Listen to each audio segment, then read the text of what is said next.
Yes, good afternoon. Is it okay to start now? Everything is fine? Yes, sir. Okay. I, CS Rajesh Tarbara, Council member on behalf of Council and behalf of ICSI. I welcome you, both the dignitaries and friends, those who are joined through virtual mode from online platform. I welcome all the member community on this master series, that is a triple E series of 4.0. Today, the topic is mastering GST role of company secretary. Friends, today we have with us two stalwarts from the industry, CS Sanjay Malhotra, sir.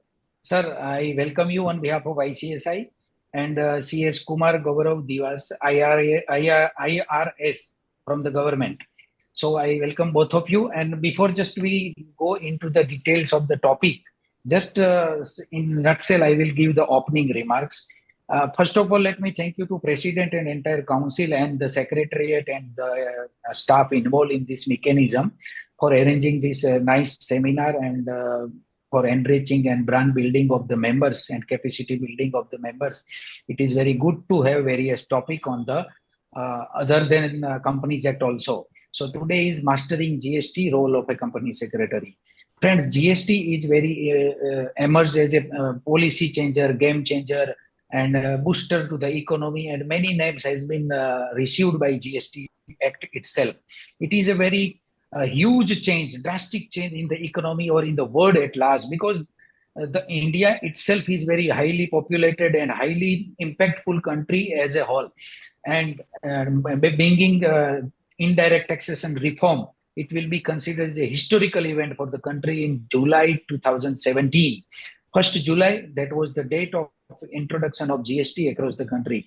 Let me give a nutshell that GST is adopted across the globe. Many countries has adopted. France is the first country who has adopted VAT or GST at that time. And even Brazil has also adopted it. Surprisingly, still USA has not adopted GST. Our neighbor country like Bangladesh, Pakistan, Bhutan, and every China, all are under the GST regime. So the India has also taken the step to introduce the GST. The spectrum of GST is wide, and most of the industrial and corporate entities are exposed to GST and their concepts like service provider, supply, goods and service receiver, importer, exporter of the services and goods, valuation aspects, and many more things are there in new regime. There are so many complicated taxes like service tax, excise tax, manufacturing tax, VAT, sales tax, entry tax, all have been subsumed under the GST. And since this SSE has to, the background is from rural, corporates and India, all are affecting by the GST tax reforms. A legal opinion on the very delicate issues and tax interpretation, judicial pronouncement, suggestions, since very endless and numerous amendments and clarifications are there since the implementation of GST. Its inception, it has brought a significant change in the tax system of India.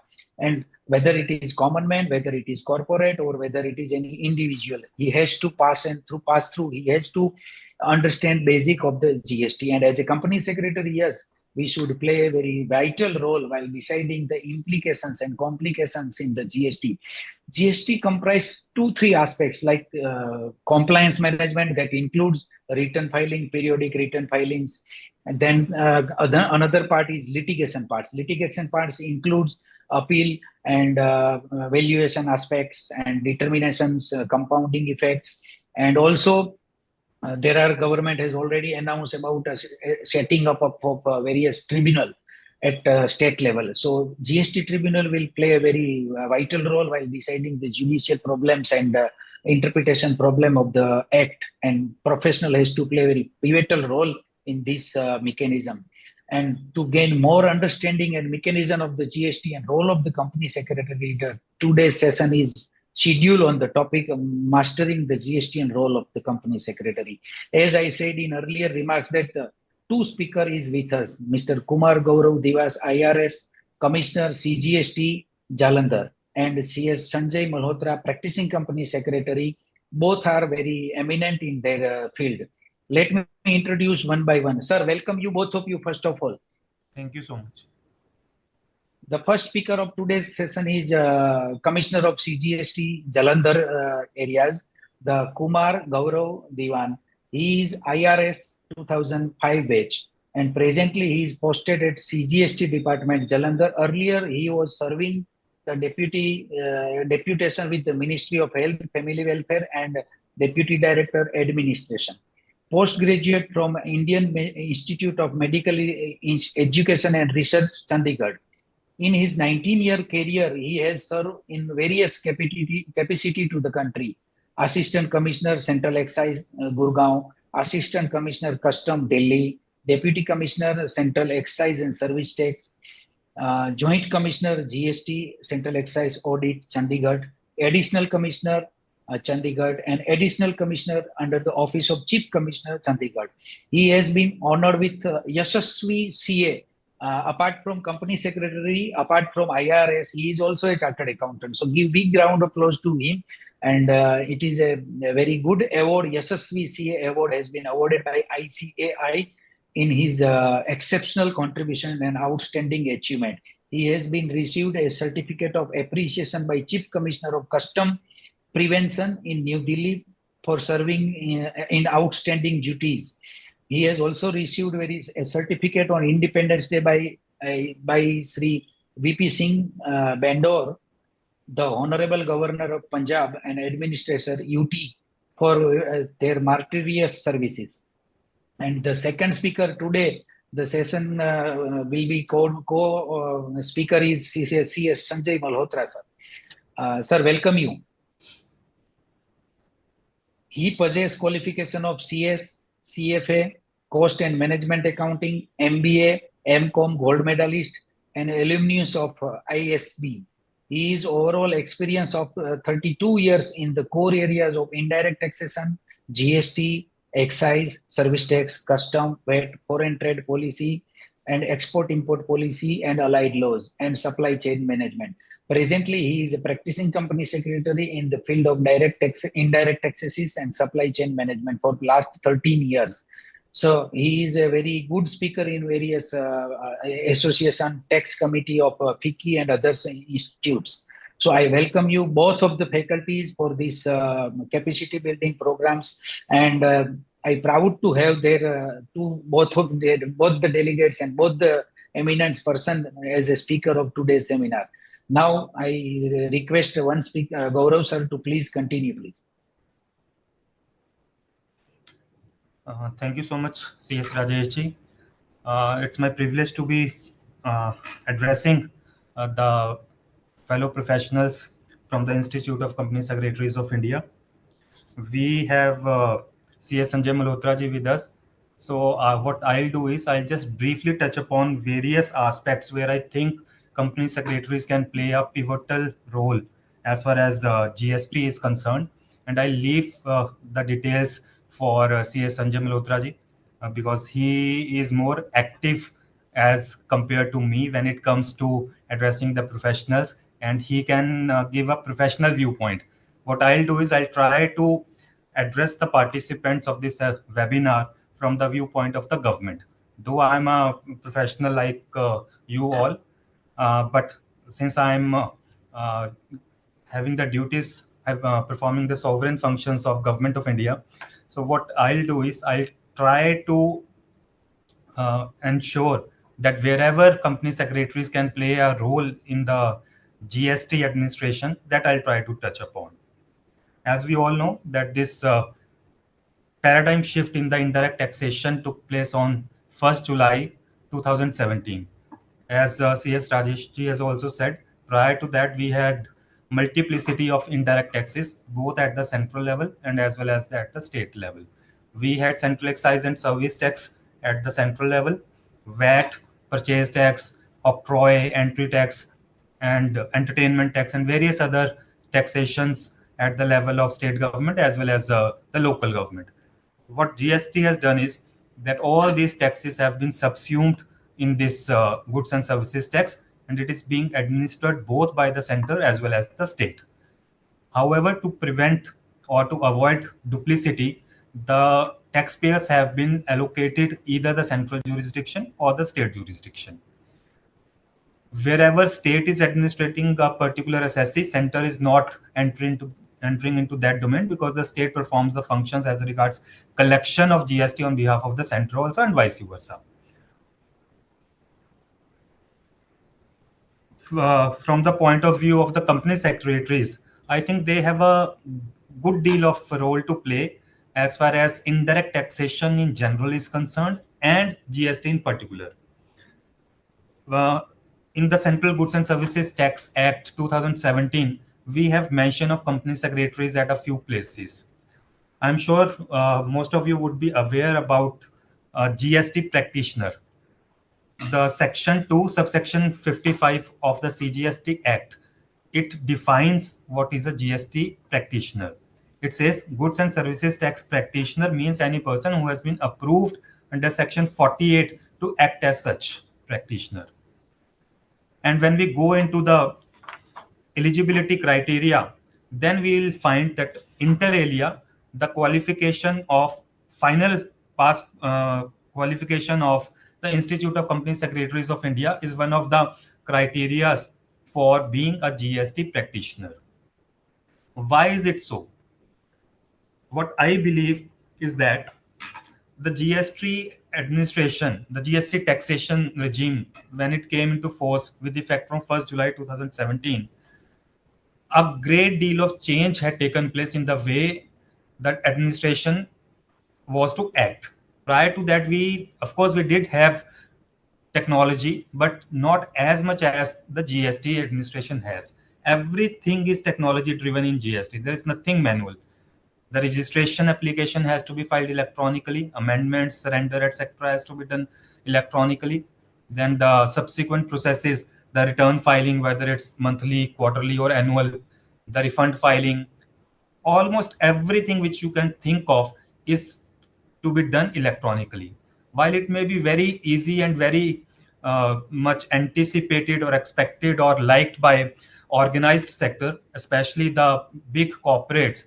However, if we see from the point of view of individuals, sole proprietorships, small SSs, like I'm administering this regime at Jalandhar, which includes various districts in the Doaba and Majha region of Punjab.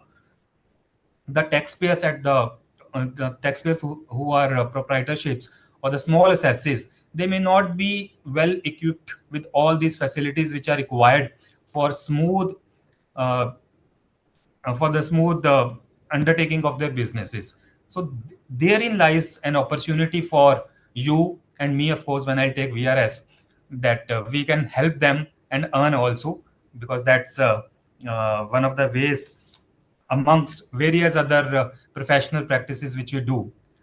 The small taxpayers, of course, the big ones also, they require the help of professionals in this field. Even if they have the expertise, they may not have so much time to do day-to-day work which is related to the tax return filing, registration, obtaining, refund filing, and other day-to-day work relating to GST. So Government of India, in its wisdom, because it wanted smooth transition from the earlier regime to this regime, and also to help the small taxpayers, they have come up with this scheme of GST practitioners. Apart from company secretaries, the members from the Institute of Chartered Accountants of India, as well as the Cost and Management Accountants of India, and various other professionals, especially the retired officers from central government and state government administering this regime, they have been authorized to act as GST practitioners. For that, of course, Sanjay ji would be dealing in detail. I'll just give you an overview that you have to apply electronically. The application is scrutinized from the eligibility point of view, and then a certificate is granted. After that certificate is granted, the GST practitioner is entitled to handle work of their clients pan India. Single registration is sufficient to act on behalf of the taxpayer anywhere in the country. Of course, the taxpayer has to authorize, and I'll just detail a few things which a GST practitioner in general and company secretary GST practitioner in particular can do.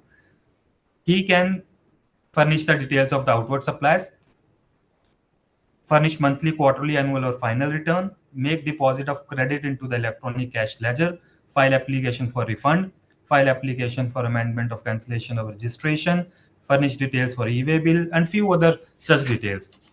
So there are a lot of opportunities for company secretaries when they act as GST tax practitioners to act on behalf of their taxpayer, and in that sense they can also help government of India, because government of India, or for that matter state governments, they can rest assured that when something is done by a professional, and company secretary in particular, it can rest assured that the detailing, the authenticity would have been taken care of. It's not just that it's a facility given to the company secretaries or chartered accountants or CMS. At the same time, government of India also gets helped, because a normal taxpayer may not be having all the details, all the expertise which is required to ensure a hassle-free, smooth filing of return or any other procedure relating to GST. So this was one of the major avenue which is available to a practicing company secretary in the GST regime. Apart from it, it's my personal view that we can also act as trainers by virtue of our course, the detailed course which we do as a part of our intermediate or final examinations, or the training which we receive. We get used to working hard, and at the same time we are more aware about the prevailing laws, rules, regulations, and practices. We are more updated because we do it on a daily basis. So the officials of the department, whether the central government or the state government, since they work in different fields, like I'm working in GST today, I may be working in customs tomorrow, narcotics day after. Similarly, the state government officials also get shifted to various divisions, various branches of their work. So whenever a need arises for training of the officers, the Institute of Chartered Accountants of India is at the forefront. They regularly train the officials from central or state governments. We, of course, we have our own training academy also, regional training institutes, zonal training institutes. We have one in Chandigarh. Of course, pan India presence is there. The company secretaries can also enter into this field and get enrolled or associated with the training academies. I can act as a bridge in between the local chapters, the zonal offices, the NIRC in our case, and the local chapters, Chandigarh chapter, Jalandhar chapter, and various other chapters which we have in this region. They can also approach the jurisdictional additional director generals, or for that matter, the commissioners or the principal commissioners, for offering their services regarding training of tax officials. So this is another opportunity. Of course, it may not be as enriching from the financial viewpoint, but it will give a good name and it will give a good reputation to the profession. This is one thing which comes to my mind instantly. Then a few other areas like the the Goods and Services Tax Appellate Tribunal. It is also coming up. As of now, the notification says that it will come into force with effect from 1st September 2024. It may get a bit relaxation depending upon the creation of infrastructure in the country. Of course, as company secretaries, we are not entitled to appear before the high courts, but at the same time, we can appear before the tribunals. And it's a very good opportunity because a lot many appeals have piled up, which would be heard by the GSTAT, the member, the bench, whether the coordinate bench or the regular bench. And again, I'm repeating because the education which we have, the practice which we do, and the awareness about the law and procedures. Of course, the corporate laws, especially the company laws, are bread and butter, NCLT and CLAT. But at the same time, GSTAT would also offer a large number of opportunities for our professionals. And unlike the courts, which of course are in the state capitals, and the apex court is in Delhi, the GSTAT benches would be at various places. In Punjab, we have one bench at Jalandhar, it would hear appeals pertaining to the whole state of Punjab. So this is an opportunity which I think we should not wait for, and we should take it with open hands. And the local chapters can help the practicing company secretaries by organizing various seminars, making them aware about the plethora of opportunities which are there for the members to take. In high courts also, we can get associated with advocates. Many a times writs pertaining to different issues are filed, and advocates may not be so well versed with the nitty and gritties of GST, or for that matter any other indirect taxation. So we can help them, get associated with them, and in that sense create opportunities for us where in general we may think that there is no opportunity because we cannot appear before the high courts. But we can help, we can give opinion, we can prepare the writ petitions on behalf of the clients, and which can be taken up through the lawyers or advocates. In the Act, we have provisions for special audit. Of course, the Act mentions chartered accountants and CMS. If I'm correct, it doesn't mention company secretaries. But at the same time, we can give opinions to our clients whenever any special audit is ordered. Then we can help them prepare their books, or give them suggestions how to go about it. This is another opportunity. And in the recent past, a lot many show cause notices were issued to the companies under reverse charge when the personal guarantee was given by the directors. Of course, clarification has come from the Central Board of Indirect Taxes and Customs regarding its non-applicability.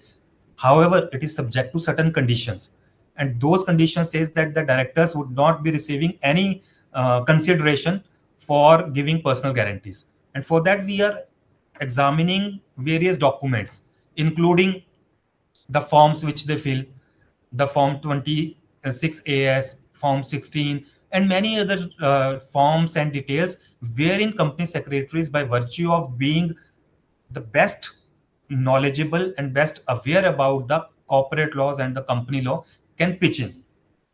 Then regarding the tax deduction at source and tax collection at source, this is another opportunity for the company secretaries. I was reading somewhere that in the times to come, there is a demand for company secretaries. About 1 lakh company secretaries would be required in the near future. And GST is one thing where we start as equals, because it's a new law, came in July 2017. Everybody started at an equal footing. Before that, I could count on fingers even the practicing chartered accountants who were dealing in service tax. However, after coming into force of GST, we can see a lot many professionals, especially the chartered accountants, practicing GST. So I don't see any reason why company secretaries cannot enter or expand their horizon by practicing the law relating to goods and services tax. There are a few other things also, but I would leave those for CS Sanjay Malhotra ji, because he would be dealing in more detail. I just wanted to give you an overview regarding various opportunities which are available in the Goods and Services Tax Act, the law procedures, wherein we can either add on to what we are doing or can practice GST as our main practice area. Thank you so much once again for giving me this opportunity. And I am sure that in days to come, we would see more company secretaries practicing the goods and services tax. Thank you so much. Sir, thank you, sir. Before just Sanjay, sir, I would like to tell me about, sir, I am also practicing in GST. Even the time when sales tax was there across the country. After that, VAT was introduced, and after that, the GST is introduced. And yes, you highlighted about the litigation parts, that every state will have GST tribunal, and a company secretary having a very good interpretation skill can play very vital role in this tribunal also. NCLT, we are doing also good job, and parallel to that, now we have to go for appeal. And yes, you also mentioned about the scrutinies and so cause notices is being issued. This is system-based law, and yes, system-based notices are there, and yes, company secretary can reconcile and reply the data and save the clients from heavy penalty and heavy dues. Thank you, sir, for giving this opportunity to us, and I request now Sanjay ji to please carry on the session. Thank you, sir. Adi. Thank you, Rajesh ji. Thank you, Gaurav ji. So I think Gaurav ji has already set the pitch. Basically, he nicely explained the very first aspect, so which is the GST practitioner aspects.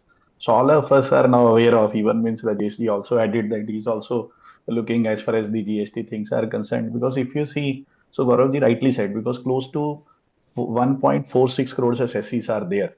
And if we see in terms of company secretaries who are into practice are very less. I think not more than 15,000. And out of 15,000, it's not going to be more than 500 who are looking after the indirect tax part. So considering the tax base, which taxpayers base, which is close to 1.46 crores as of now. So I think lot of potential exists, lot of opportunities are there for CS.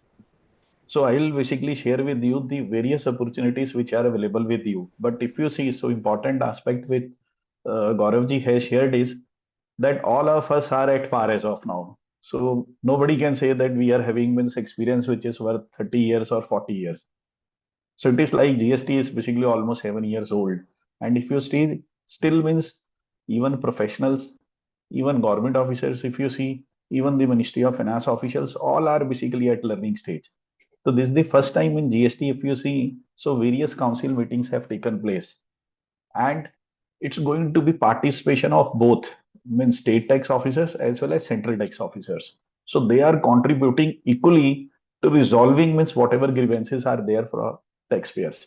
So I'll basically take you through few of slides wherein I'll basically share you that if you want to set up your practice in GST, so what is going to be the main area which needs to be focused in, because lot of opportunities there. So let's say if you make up your mind to start with GST practice, so a lot of things are there. So you can start with GST registration, also filing of GST returns also, and litigation is one of the important aspects. So let me share my presentation with you.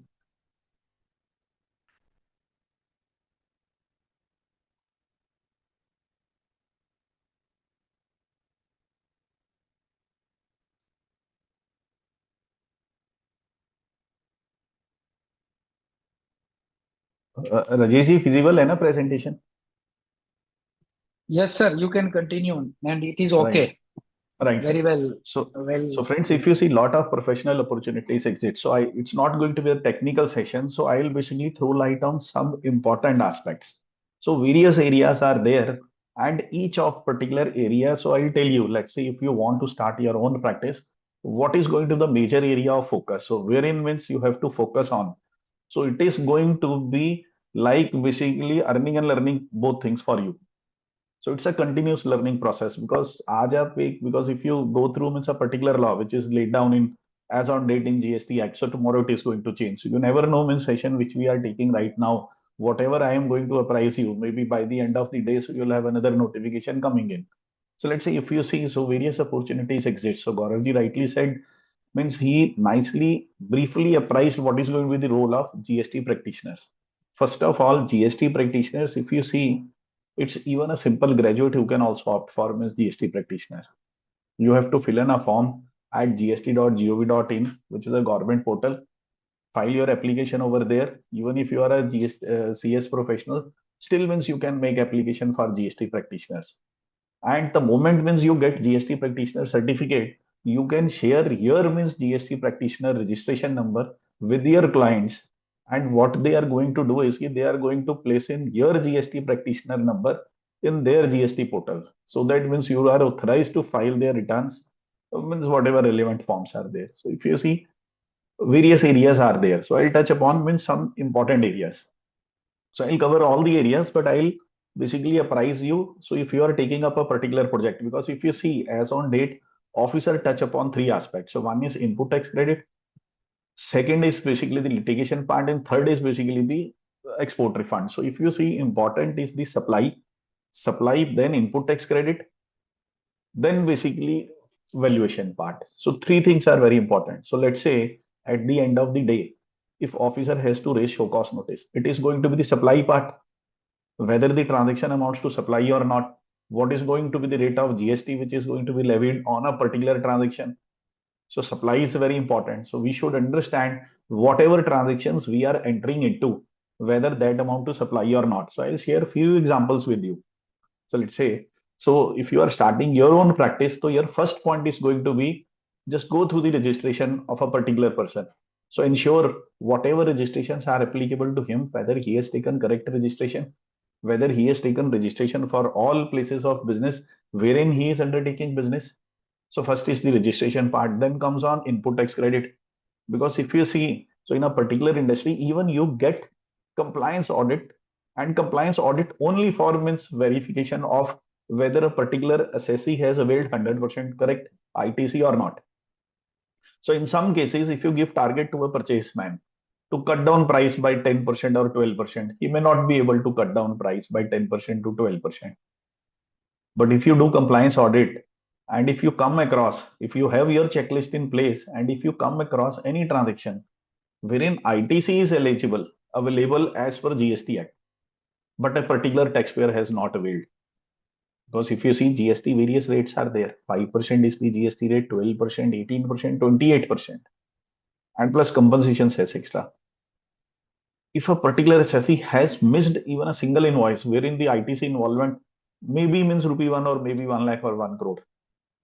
So if you place that particular aspect in your report, if you get exercise only for compliance audit with respect to the ITC availment part, whether the correct ITC has been availed, whether the ITC has been utilized correctly, and in case you come across with taxpayers wherein they have input tax credit balance available with them, but not able to utilize, which is like working capital getting blocked.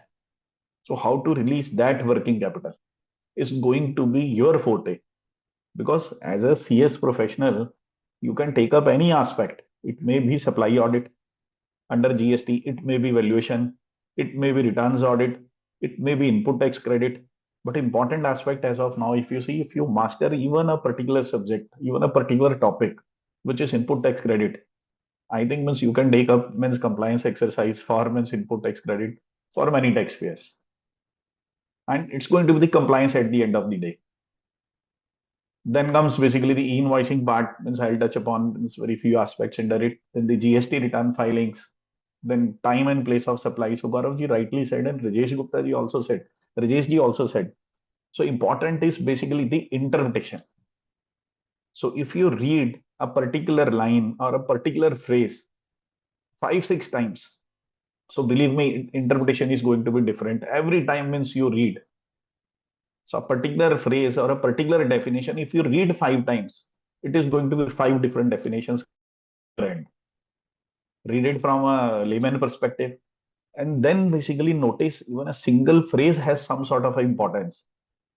In some cases, if you see, when the matter is taken up at higher courts, it may be high court, it may be apex court. So it is the question of law which comes first. Then comes basically the merits of case. So what is question of law? In some phrases, if you see, the word may is there. In some cases, it is shall is there. The Supreme Court has already clarified wherever shall word is there, it means mandatory. So you have to be very particular whenever you are going to draft a particular letter, intimation, or means reply to a show cause notice. Wherever you place word shall, it is going to be mandatory on your part. So means you have to be very careful when you make any submissions. So writing shall means it becomes mandatory on your part to do the needful. So then e-way bill is there, job work is there, reverse charge mechanism. So Gaurav ji has thrown a small basically light on means reverse charge mechanism scenarios also. Then the GST refunds, because if you see, if you deal basically only in respect of GST refunds, then it is going to be you're dealing with exporters. So exporters, because then you have to master two things. So one is the input tax credit and other is the GST refunds. So because these two things have synchronization. If a person is eligible for input tax credit and if he is making exports, only then he can claim refund. So various provisions are there. He can make export on payment of GST also, without payment of GST also. And you can take up exercise from means your client for ensuring that refunds are filed on time and whatever working capital is blocked on account of exports in respect of accumulated ITC. So you make application at GST portal, everything is online. No need to visit any GST office. So everything is online. So transaction cost, if you see, has reduced to a great extent.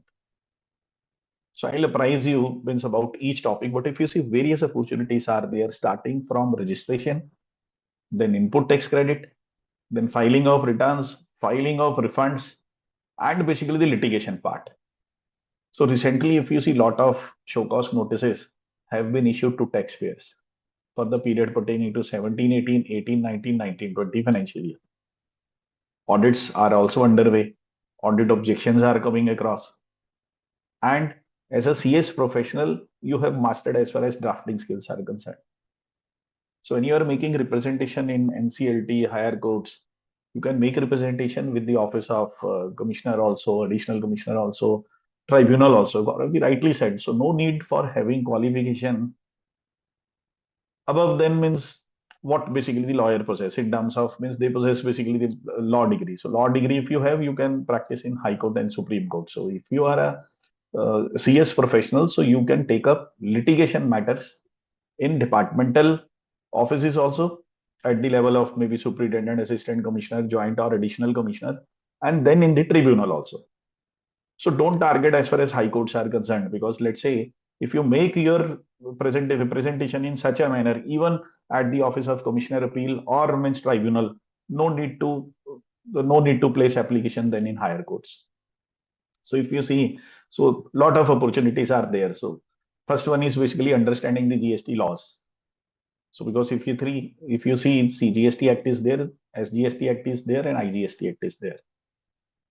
So important aspect is to go through the definition part. So which is laid down in CGST Act, SGST or means IGST Act. Important is the definition part. Because if you read a particular clause or rule in a act or sections, so important is basically the definition part. So until unless you are clear in terms of what actually is the definition, so you'll not be able to make a the drafted representation.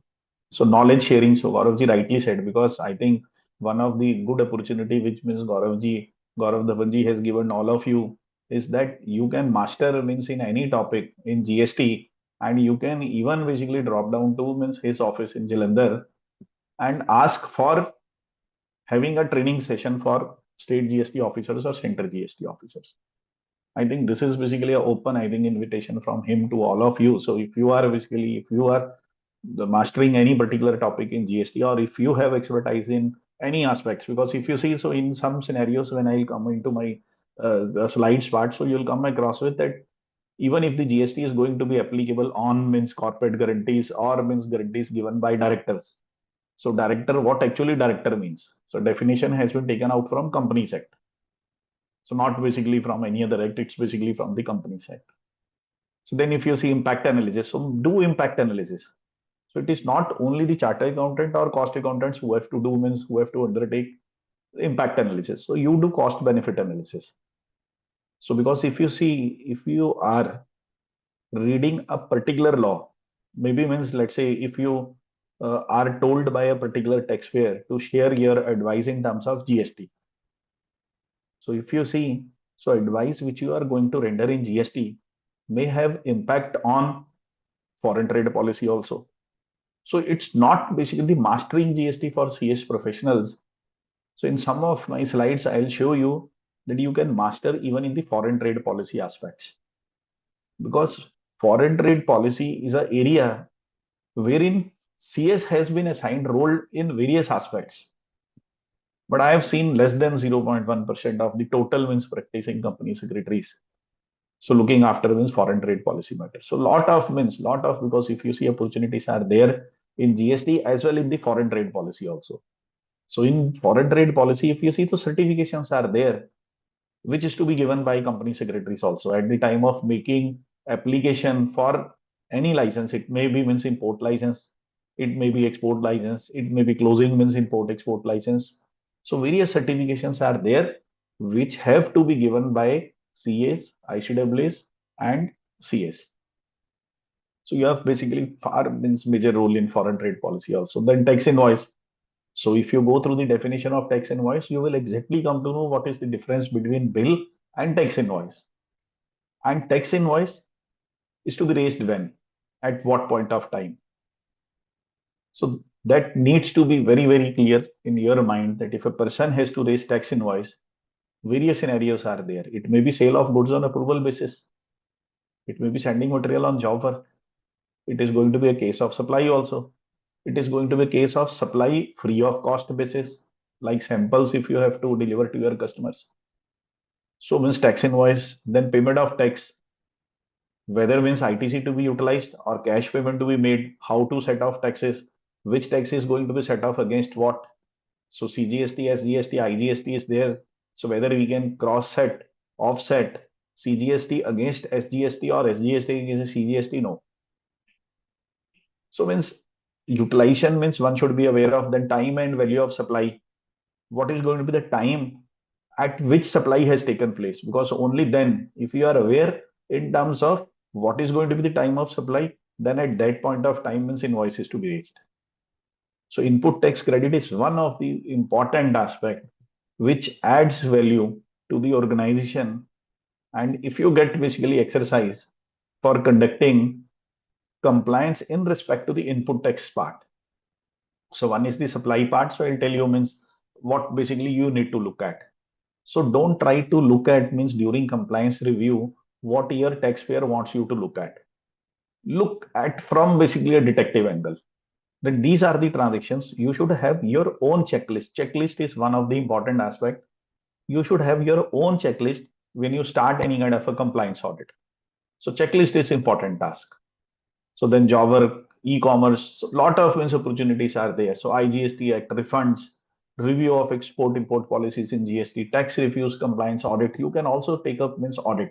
It is not only means chartered accountant or CMS has to do audit. You can do audit for your taxpayer, and taxpayer will come back to you not as you are a chartered accountant or a cost accountant or a company secretary. So once you master a particular area, and once you deliver means in terms of means whatever compliances are there, correct means audit report. So ensuring that these are the areas wherein non-compliance is there.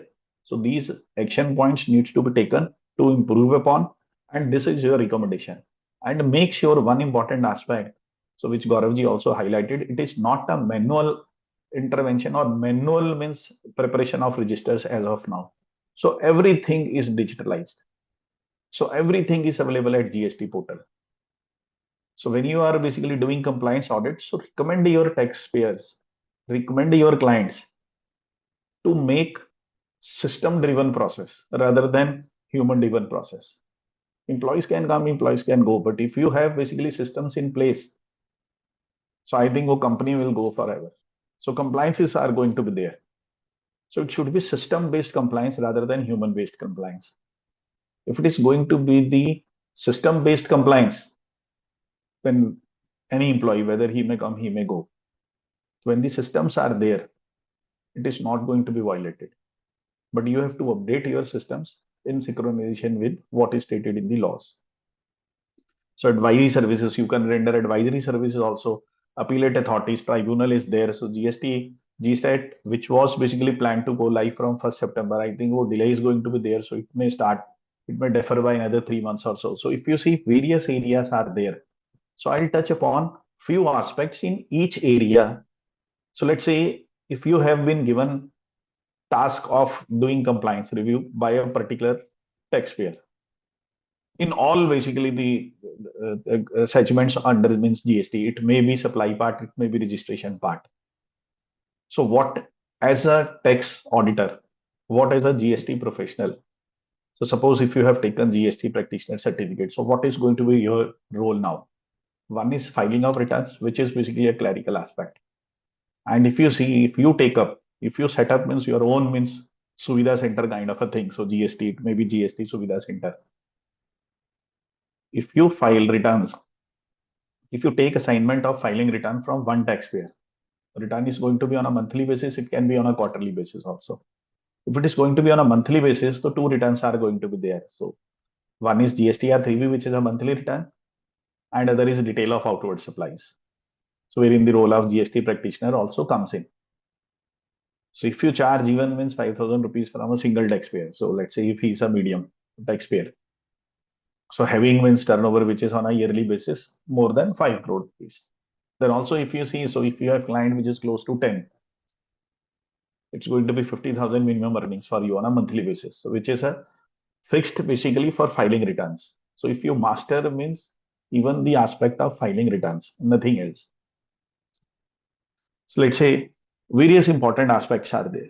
So if you have been given audit by your client, now you have taken GST registration certificate under GST practitioner. As a GST practitioner, various compliances are there which you can undertake. So if you take up compliance review for one of your client, so I'll throw some pointers, I'll highlight some of the specific areas. So let's say if you are given a audit for conducting compliance in respect of GST matters, you should have your own checklist. First task is going to be the registration part. And registration, if you see, if you are going to start audit exercise for a particular taxpayer, if you are aware of his PAN number, go to GST site, search taxpayer through PAN, place in PAN number at gst.gov.in site, under means drop down which is for search taxpayer, search on the basis of PAN, place means your taxpayer's PAN in same, and you will get list of how many means GST numbers a person is having and the status of each GST number, whether the GST number is active or whether the GST number has been cancelled by officer or surrendered by a taxpayer.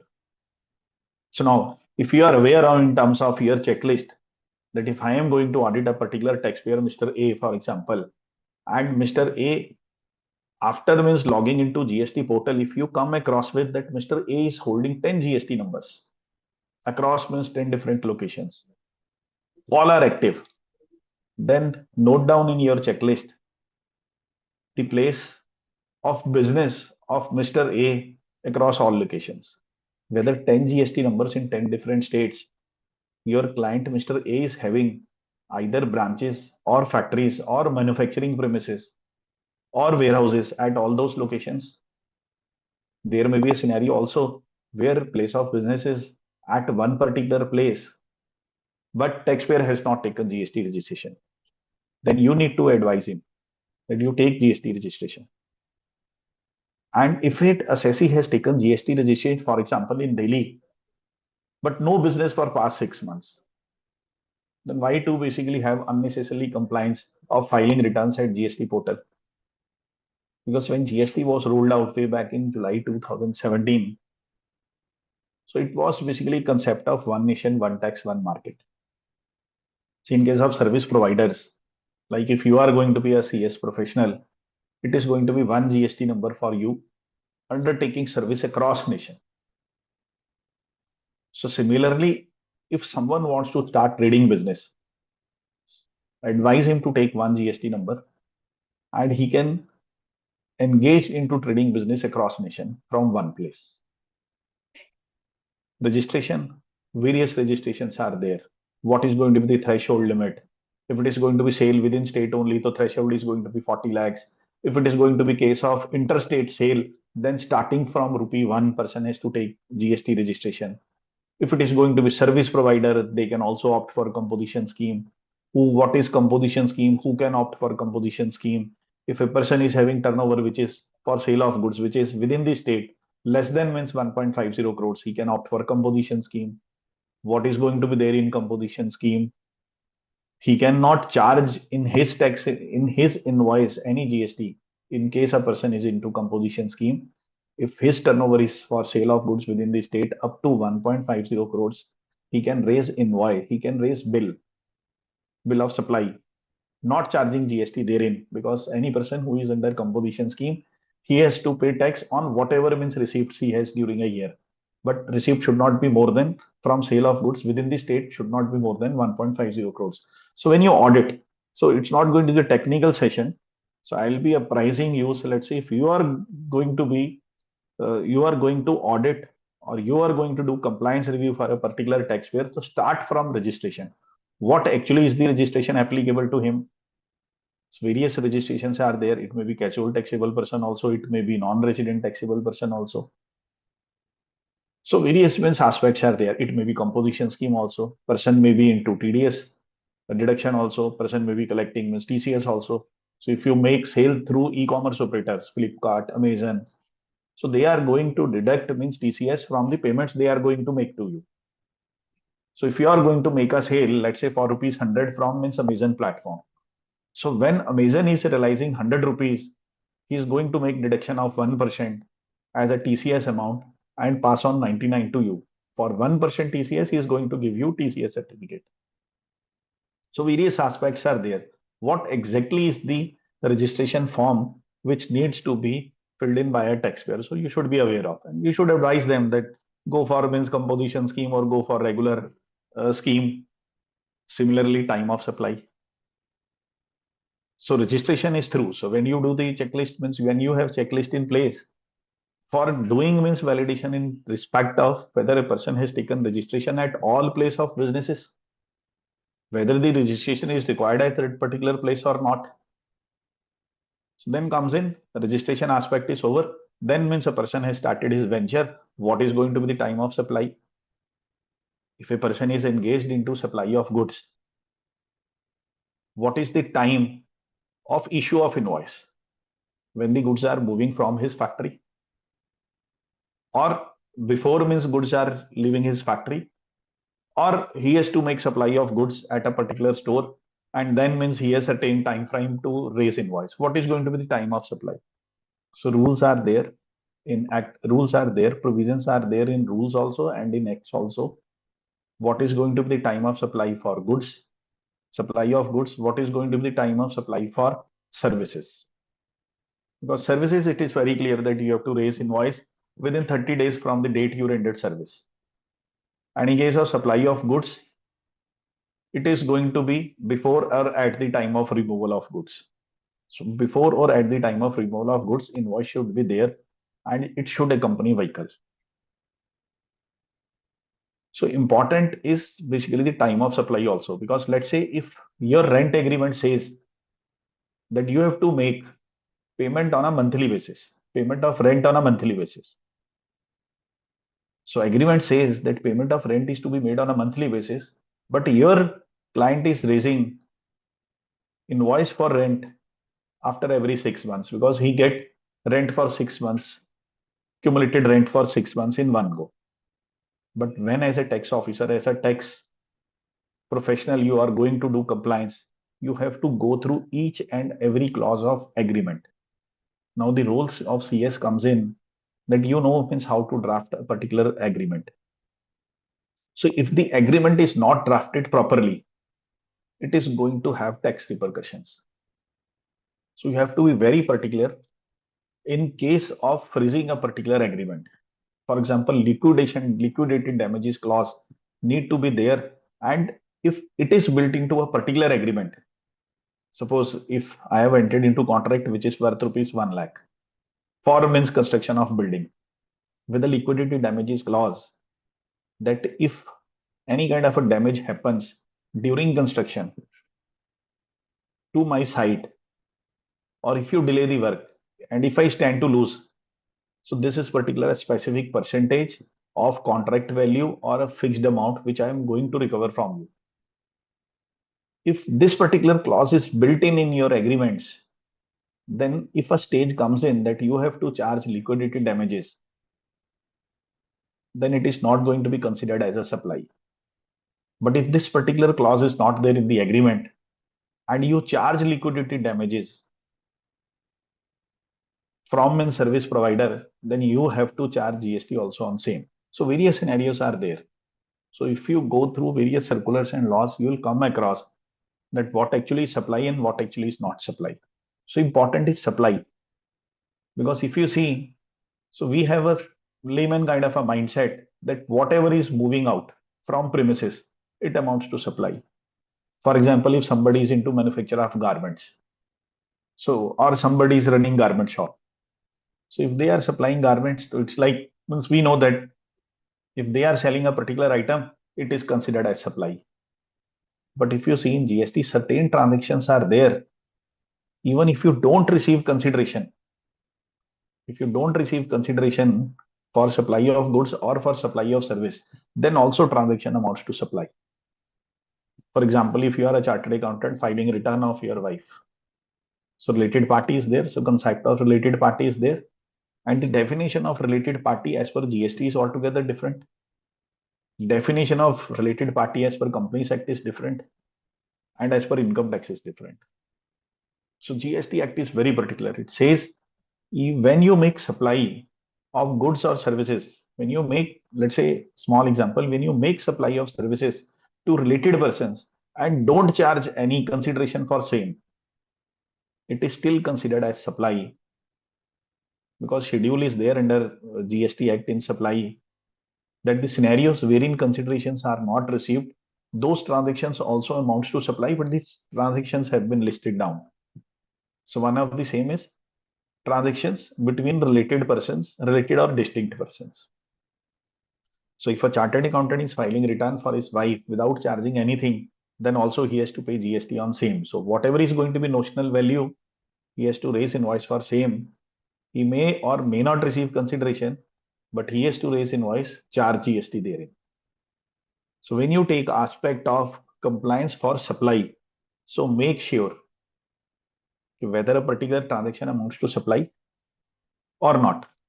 For example, if you have one office space and one company whose ownership is that particular building, but now you want to start up your subsidiary also. And in case of subsidiary, GST Act says that when you want to make application for registration, instead of rent agreement, you can upload consent letter also from the owner of that premises. So if the parent company is giving consent, that means that a subsidiary can operate from my particular premises and no need for charging rent from that particular subsidiary company.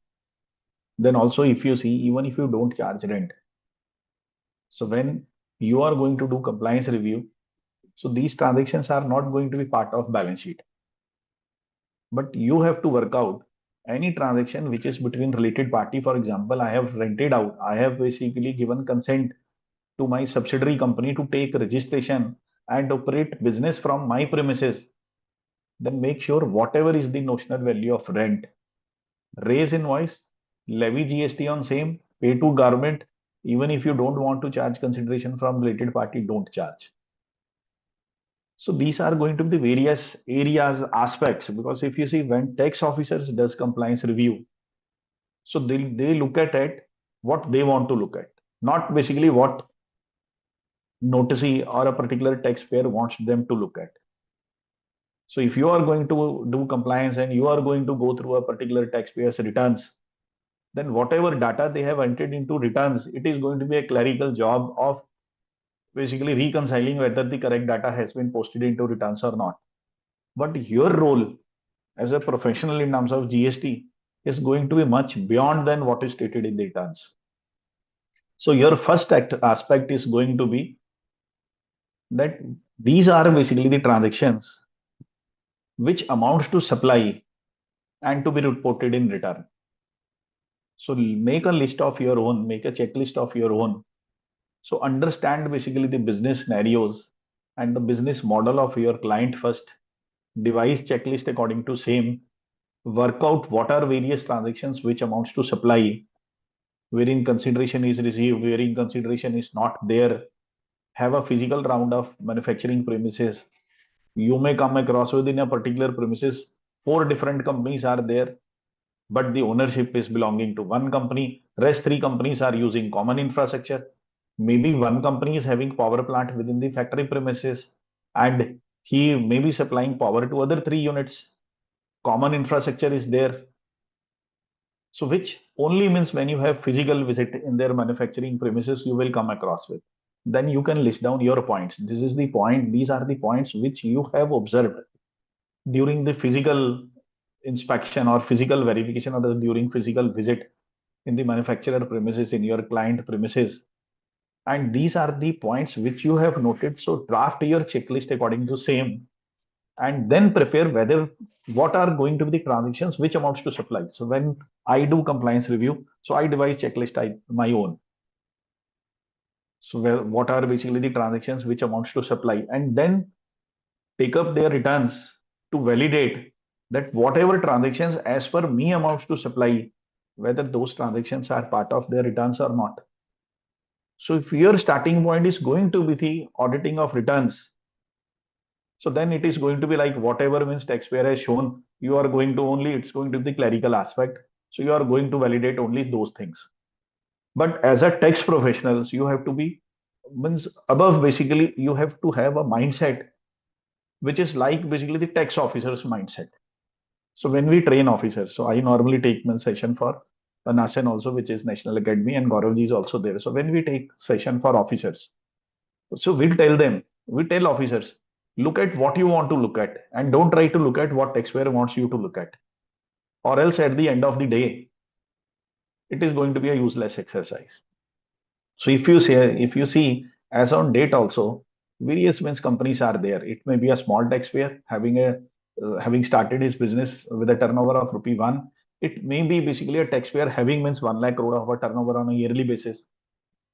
They may be having professionals with them, so they have basically big fours with them. And still, if you see at the end of the day, despite of having means professionals, big fours hired by a particular industries, then also if you see whenever audit exercise is done by means tax officers, so they come up with points wherein means tax evasion is there, tax leakages are there. So it may be interpretational issue, it may be means the basically intentional issue.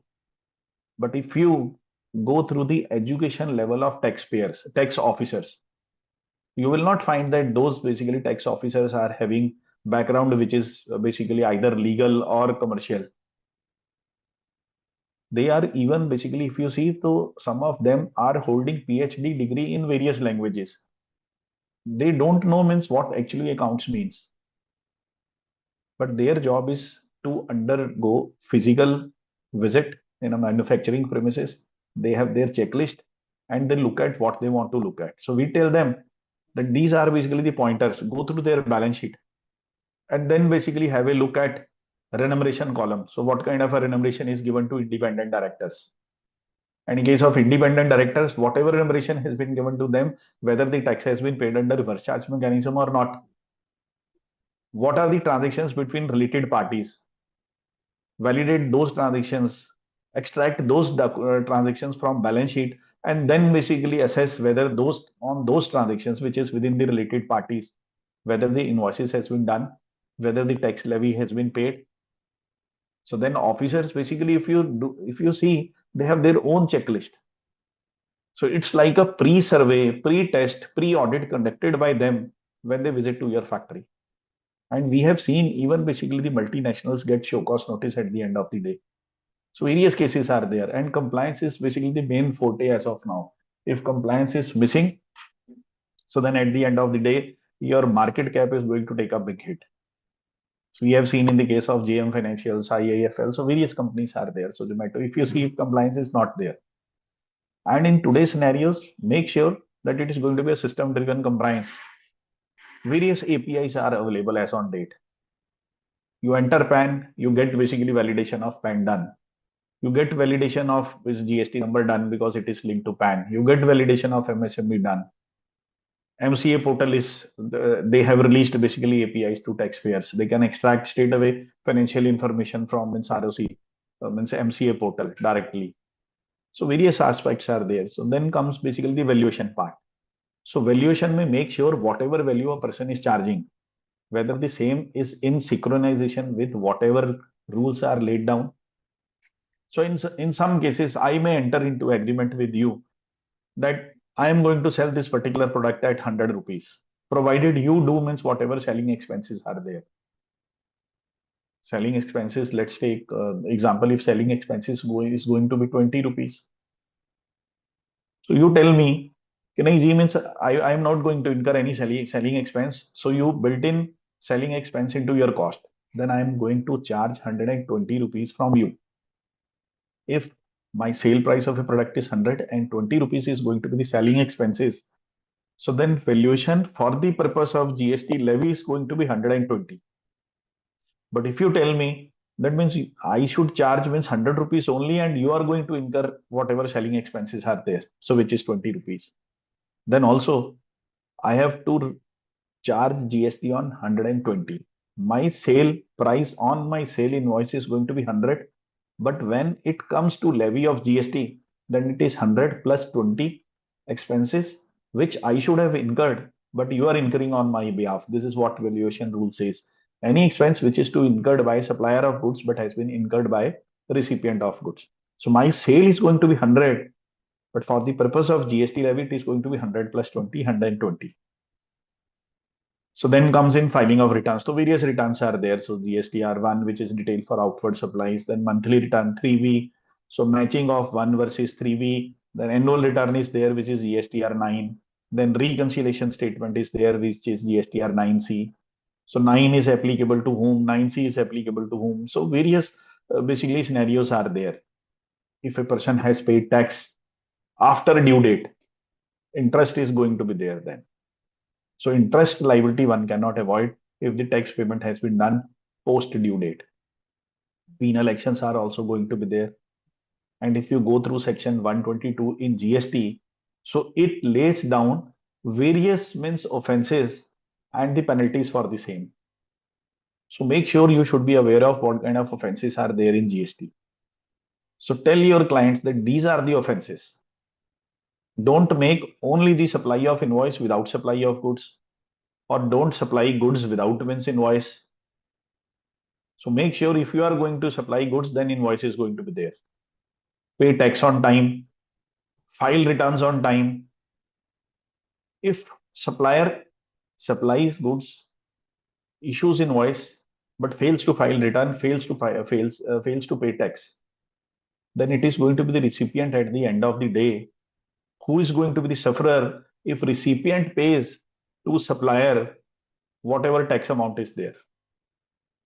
So if I being supplier, if I raise invoice for rupees 100 along with the 20 rupees GST element, so 120 worth rupees invoice to you, and you pay me means 120. I fail to file my return. I fail to pay 20 rupees as a tax. I retain tax amount with me. So at the end of the day, it is going to be the recipient who is asked to reverse means 20 rupees ITC if that recipient has availed ITC, and not me. Because law is very clear that it is only the recipient of goods or services who has to ensure that the supplier has filed return, paid the tax. Now, when you do compliance audit, when you do even means audit in terms of input tax credit, so make sure that the recipient, if he is making sourcing or purchases from suppliers, so do audit of backend supplier also, which is L1 in the back chain, whether that supplier is active or not, whether his registration number is active at GST portal or not, whether he is filing. So whenever a vendor is to be on board, make sure on board only those vendors who are GST compliant, who are filing GST returns on time, who are discharging their tax liabilities on time. So if a person has not filed returns for past 3 months or 6 months, why to onboard those vendors? So it is like taking risk, which means one is aware of that this person has not filed return for past 6 months, and let source material from this person, pay tax to him, he will not file return again, and it is going to be the tax liability again, which is going to come back on you in terms of ITC reversal. So then exports are there. So what all is included into exports? Well, there is a concept of zero rated supply. And zero rated supply includes supplies which are physical exports out of India and supplies which are made to units in special economic zones. So these are called basically zero rated supplies. And if a person is making exports, so then he is entitled to, because exports, if you see, no taxes are there. So exports, one can be cleared on payment of tax also, but tax you are not going to recover from your overseas customer, because article of constitution says that taxes and duties are not to be exported. So in case you are doing compliant audit for taxpayer who is making exports, make sure his working capital should not get blocked. And what is going to be the working capital? Whatever tax credit, whatever tax payments he has made on purchase of goods or services. So he has taken input tax credit for same, whatever tax he has paid in his back chain. And if that input tax credit is eligible, because input tax credit, if you see, so one section 17 subclass 5 is there in GST Act, which lays down that these are the transactions on which input tax credit is not admissible. Anything which is not listed there, and inputs or input services or capital goods used in business activities, input tax credit is admissible. Simple funda is, if inputs, input services and capital goods are used in furtherance of your business, one is eligible to take ITC. And ITC is blocked only in negative list only if it is defined in section 17 subclass 5. For example, CSR activities. So if a taxpayer is incurring any kind of expense for CSR activities, so whether he is eligible to take ITC on same, whether that is going to be used in furtherance of his business. Till now, if you see the ITC, various means contradictory judgments are there. ITC is admissible, ITC is not admissible. But now government has specifically built in clause in section 17.5, which is negative list, that ITC on CSR activities are not eligible. So various aspects are there. So you may be taken, you may be consulted whether means I am eligible to take ITC on this invoice. So if I am doing brand promotion, whether I am eligible to take ITC. If I am taking my customers on tour which is outside India, or if I am incurring some expense which is personal related to me, whether I am entitled for means ITC credit or not, input tax credit or not. So because if you see, even if you master means any of the topics, I'll sharing basically small examples with you. So because if you see, various returns are there, so almost 10 returns are there, so I'll not touch upon means all these returns. So then basically coming means role of CS professionals, which is going to be the reconciliation of whatever turnover you have shown in GST returns, whatever credit you have shown in GST returns, whatever tax liability you have shown in GST returns. It is going to be the reconciliation between whatever you have shown in GST returns and whatever is there in your financial statements. So it does not mean that you can do reconciliation only if you have basically commerce degree with you. So don't assume that it is going to be only chartered accountants or cost accountants who can perform this job. Whenever you visit means GST office, you will come across with that the people who are based in GST office, maybe at the level of inspectors, superintendents. So then basically assistant commissioners, because if you see, those are not chartered accountants or company secretaries. So this is basically a simple view. So whatever has been reported, it's like reconciliation. Whatever reconciliation of data for authenticating or validating the fact that whatever is reported in your financial statements, whether the same has been reported in GST returns or not. For example, your financial statements, profit and loss, is stating your turnover as 1 lakh rupees, but your GST return is showing statement of sales of revenue of rupees 90,000, which means 10,000 sales you have declared short. You are going to be questioned at the end of the day by tax officer that revenue as per financial statement and revenue as per GST is not matching. So as a CS professional, so if you are going to take up review assignment in GST, list down your list down means what is going to be part of your checklist. Make sure that whatever figures are there in GST return, it should match with financial statements. There should not be a case of variation. If variation is going to be there, as a auditor, if you don't point out, it is going to be the tax officer who is going to point out later on. And when tax officer points out, liability is going to be interest and penalty also. But as a professional, if you point out, it is going to be liability on account of tax plus interest, no penal action. But as a tax officer, If they point out, so it is going to be penal action also at the end of the day.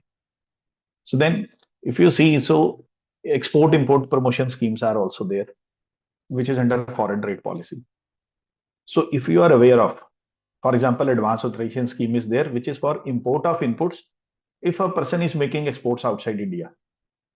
And EPCG scheme is there, which is basically for import of capital goods without payment of custom duty. So you get the exemption of all import duties under advance authorization if you are importing something and then exporting something out of those imported inputs. If you are manufacturing something from imported imports and exporting, so there is total means exemption in case of import duties at the time of import.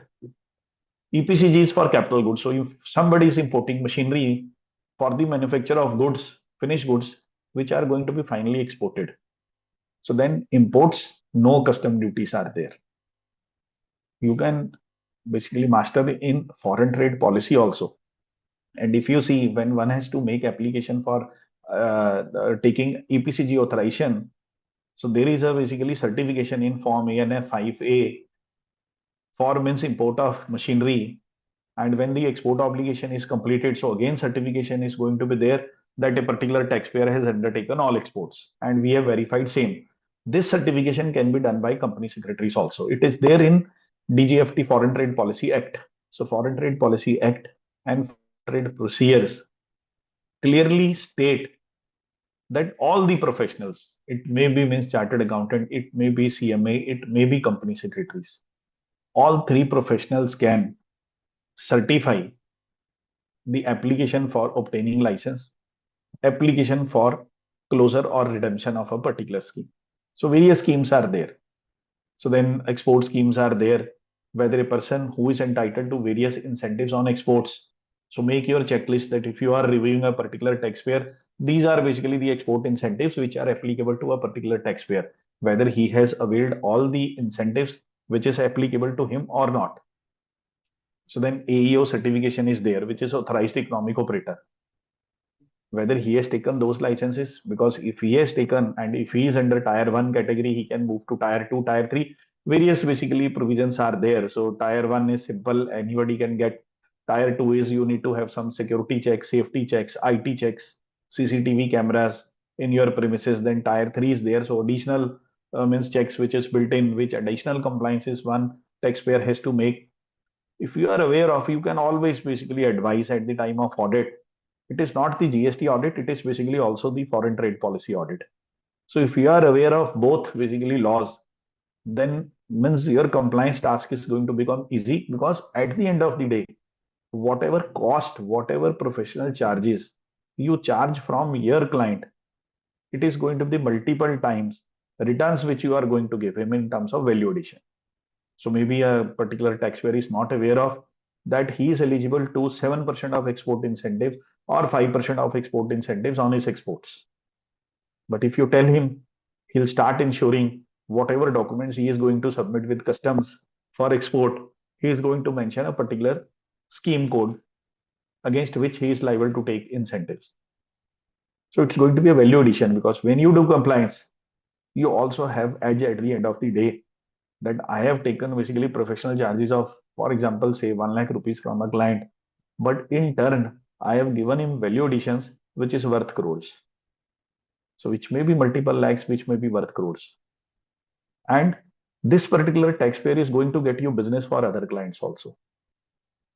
So you start one venture, you basically draft your checklist, master a particular topic, because if you see, Institute has already run, I think, 11th, 12th GST refresher course. Various sessions have been taken into those refresher courses, covering all aspects. It may be on registration, it may be litigation, it may be means valuation, it may be supply, it may be input tax credit. So Institute has already driven means those means refresher courses in GST to basically make you a GST professional. Somebody has missed, I think, up to, I think Institute will come later on with the another, or you can always approach them for a physical session also, which is for basically 2 days workshop. So we can call means Gauravji also, and to basically share a practical aspect, because one is the law means the interpretation which you when you read a particular law, so you interpret it in your own manner. And when that particular basically phrase, you are going to have debate with a particular tax officer, then their understanding is going to be different.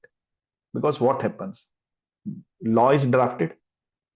Because if you see at the end of the day, whosoever is judge in higher court or Supreme Court, they don't write law, they only explain law. They don't write law, they only explain law. And when the law is made, it is only the executive level who does a lot of research, went through phrases, what phrase, what a particular word needs to be placed in while drafting act. And their mindset is totally different when the act was designed. Their interpretation is totally different. When we read the law, our interpretation is altogether different. And when matter goes to court, then they explain the law. So they're basically also, and when they explain the law, it is based upon some means principles laid down. In some cases, if you see, it's not going to be merits which will come into way. In some cases, when you are taking up a litigation for your taxpayer, so show cause notice can be issued under section 73, which is normal period, section 74, which is a case of fraud, misrepresentation, suppression. So you need to validate the fact whether suppression has taken place, what exactly is meant by suppression, what exactly is meant by misrepresentation, what exactly comes into fraud. If these elements are not present in show cause notice or undertaken by taxpayer, you can always litigate the matter that this show cause notice is void because it is to be issued under section 73, which is basically 3 years from the filing of annual return. And this has been issued, show cause notice has been issued under section 74, invoking extended period, but extended period is not applicable because section 74 is applicable only if suppression is there, misrepresentation is there, fraud is there. So if you see, even on merits, if you are losing case, but if the case is issued under section 74, which is a case of misrepresentation, suppression, fraud, if you prove all these elements, then show cause stands void. Forget means as far as the merits of the case are concerned. This is how basically, if you see, so litigation is taken up. So when you do drafting, because you are very good in terms of drafting, so it's basically the core area of forte of means company secretaries. So draft in such a manner that whatever basically contraventions or allegations are levied in show cause notice by tax officer, so everything gets replied to with a proper backup and evidence. So again, coming back to, because if you see export import permission schemes, it's not only the GST, it's basically the custom part also, wherein means opportunities for CS exist. So very few CS are aware of that they can do certification in DGFT and foreign trade policy also. But if you go through ANF 5A, 5B, 5C, so you will come across that specific mention of CS is there for certification. You can take up with if you are basically working with the client who is into import and exports, and if you are doing secretarial audit for them, take means audit in terms of GST also, take audit for compliance also, take certifications also. So certifications are available there. So various schemes are there. So I'll not basically take up because this is not a technical session. So then basically, if you see Make in India mover scheme is there. So manufacturing the manufacturing and operations and warehousing rules. So therein one can import material, and material, it may be raw material, it may be capital goods, export also, no basically import duties. So various schemes are there. So you can master all these schemes. But if you see role of professionals, it's not restricted to NCLT. It's not restricted to NCLT. So it is basically wider than that. So it's in GST, if you see, you can take up litigation. You can appear in front of a superintendent also, assistant commissioner also, additional or joint commissioner also. So you can basically take up for any clarification straight away with the commissioner office also. So I think Mr. Gaurav Dhawan is always basically open for means any kind of a guidance. So if you have means any kind of a clarification to be coming on from his office or any representation to be taken up with Ministry of Finance, so I think he is going to be the first one who can take up means your representation ahead if he is not able to resolve means grievances. But the way means government interprets a particular thing, because they have written the law, so their interpretation is something, and we have to interpret it in the same manner. But if difference of opinion is there, it is always represented to GST Council, Ministry of Finance. And then if you see, so either they agree to our verdict or then it is going to be the higher courts means who has to explain law at the end of the day. But opportunities are enormous means for all professions. So TDS is also there. TDS not under income tax. This is in GST Act. So for example, means I'll share basically small examples with you. So let's say so GST is not what is basically written in the law. Sometimes if you see, so practical meaning is altogether different.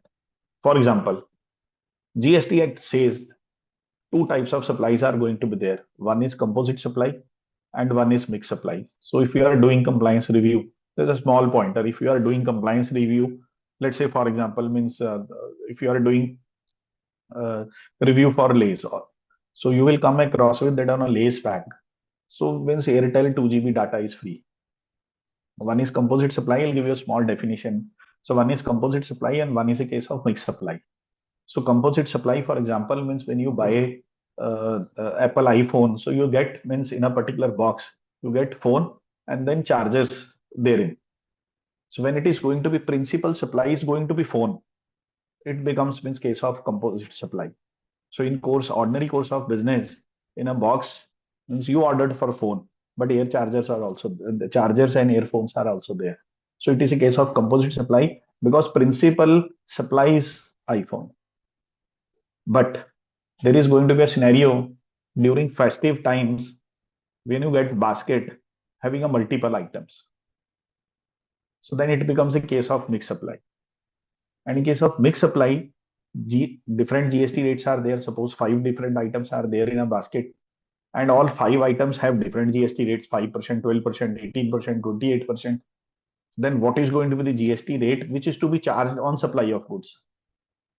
So if the basket cost is 100 rupees, then whatever item in that particular basket is charged to highest rate of GST. Suppose 5% item is there, 12% item is there, 18 and 28% item is there, which is charged to 28% GST rate.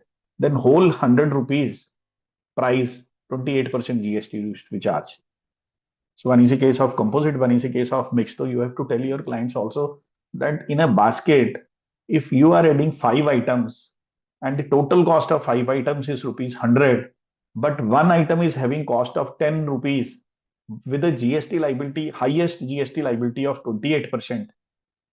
So rest of items which are basically having value of 90, now on 100, 28% GST is charged. For example, 90 worth rupees items are having GST liability rate of 5%, and 10 rupee worth of item is having GST rate of 28%. So this case becomes basket supply, in basket becomes case of mixed supply, and 28% GST is to be charged.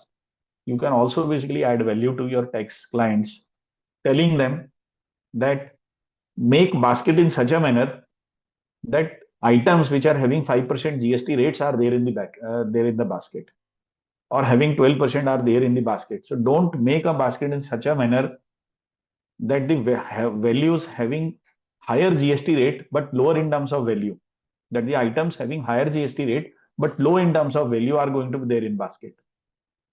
Or else whatever MSR is going to be there, whatever when sales price or value addition is going to be there, so profit is going to be entire, is going to be hit. So make sure in a particular basket either the items are going to be there which have been same rate of GST.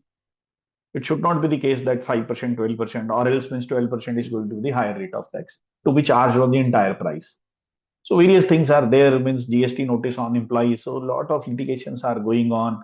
If employee gets notice pay, if let's say the notice pay period is not served by employee, company makes deduction of whatever notice pay is there.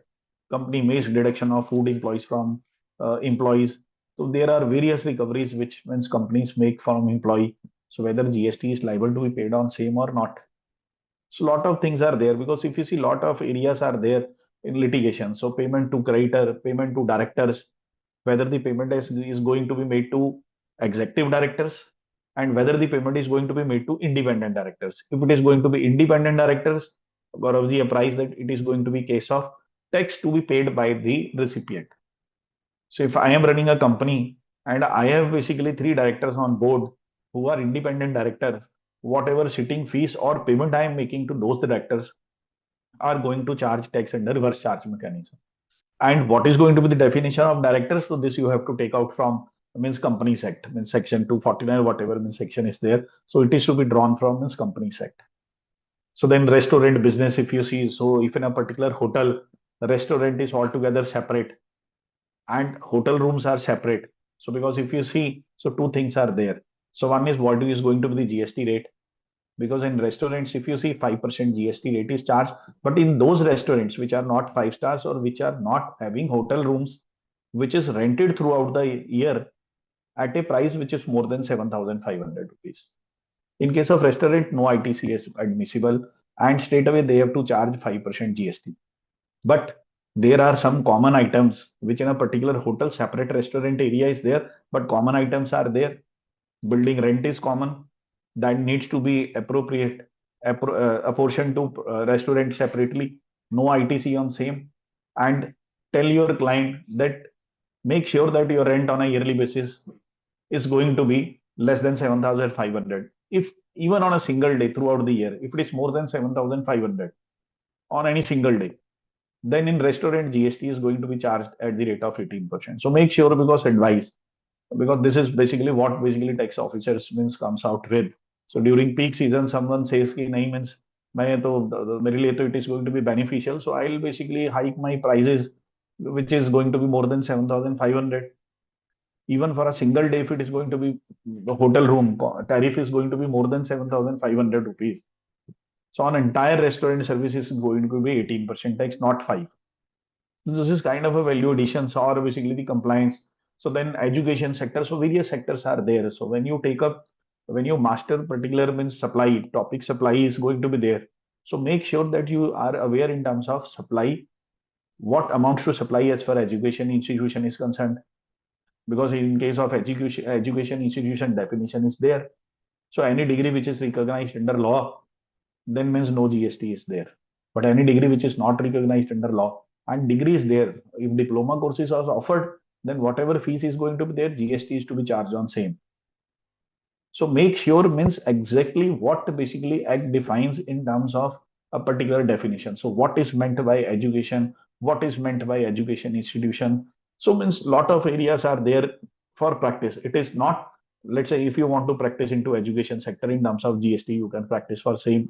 If you want to look at GST compliances for a hotel business, restaurant business, Act is going to be altogether different. Master means your expertise only with respect to that particular sector. Steel sector is there, pharmaceutical sector is there.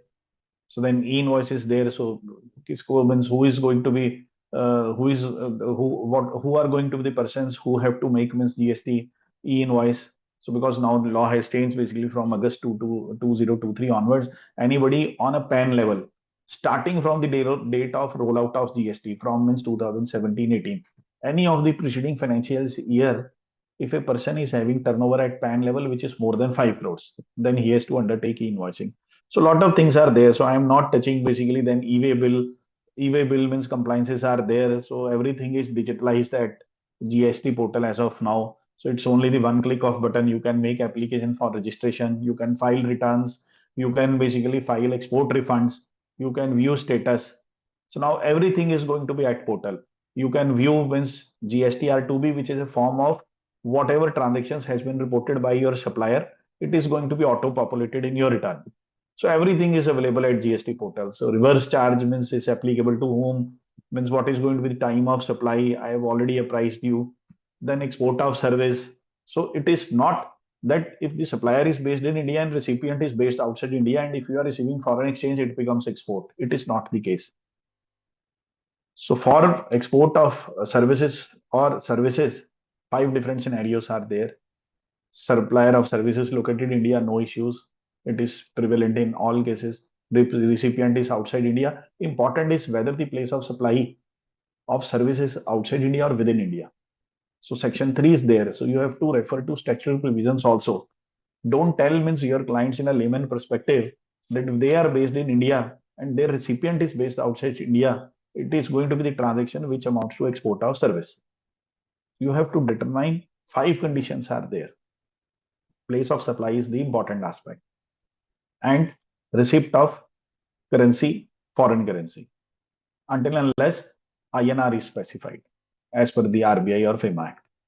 So because if you see lot of means time and place we have already covered. So this is the valuation, this is the portal, one can make applications. So if you take exercise of filing refund applications for your client, so you can file applications of refund at GST portal. So lot of opportunities are there.